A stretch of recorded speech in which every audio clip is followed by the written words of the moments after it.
আজ তোমাদের সাথে একটা কমপ্লিট ডিনার রেসিপি শেয়ার করছি। আশা করি বুঝেই গেছো। হ্যাঁ, একদমই ঠিক ধরেছো। আজ বানাচ্ছি পালক পনির সাথে মুগ ডালের ডালপুরি।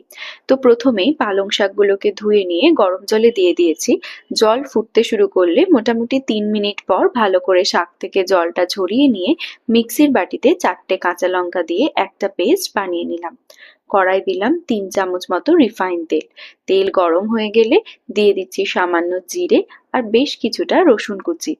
অল্প নেড়ে নিয়ে এবারে অ্যাড করে দিচ্ছি একটা মিডিয়াম সাইজের কুচনো পেঁয়াজ। পেঁয়াজ ততক্ষণ পর্যন্ত ভাজবো যতক্ষণ না রংটা ঠিক এরকম আসে।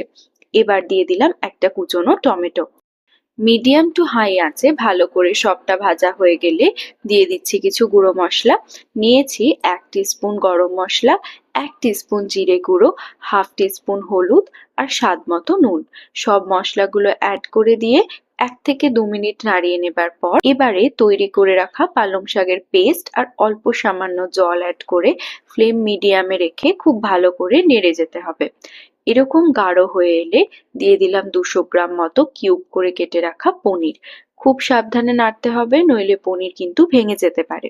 সব শেষে 3 থেকে 4 চামচ মতো ফ্রেশ ক্রিম অ্যাড করে সবটা মিশিয়ে নিয়ে ঢাকা দিয়ে একদম লো আঁচে 2 মিনিট রাখার পরই তৈরি পালক পনির।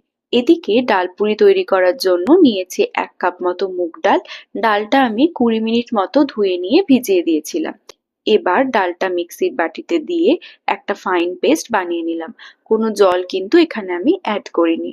ফ্রাইং প্যানে 1 চামচ তেল দিয়ে দিচ্ছি 2 চামচ আদা বাটা, 1 টিস্পুন ঝাল লঙ্কার গুঁড়ো, 1 টিস্পুন জিরে গুঁড়ো, 1 টিস্পুন গরম মশলা, 1 টিস্পুন ধনে গুঁড়ো আর দিলাম স্বাদ মতো নুন আর চিনি। এই সব কিছুকে হালকা নাড়িয়ে নিয়ে এবার ডাল বাটাটা অ্যাড করে আঁচ কমিয়ে ডালের সাথে মশলাটা মিশিয়ে নিতে হবে। ডাল থেকে এক্সট্রা জলটা টেনে এরকম শুকনো শুকনো হয়ে এলে নামিয়ে নিয়ে ঠান্ডা হয়ে গেলে ডালপুরির মশলা কিন্তু একদম রেডি। এবার আগের থেকেই আমি ময়দার লেচিগুলো তৈরি করে রেখেছিলাম, তাতে অল্প অল্প করে পুর ভরে এইভাবে এক এক করে কচুরিগুলো বেলে নিচ্ছি। এবার তেল গরম হয়ে এলে এক এক করে ডালপুরিগুলো ভেজে নেবার পালা। গরম গরম ফুলকো ফুলকো ডালপুরি কিন্তু একদম তৈরি।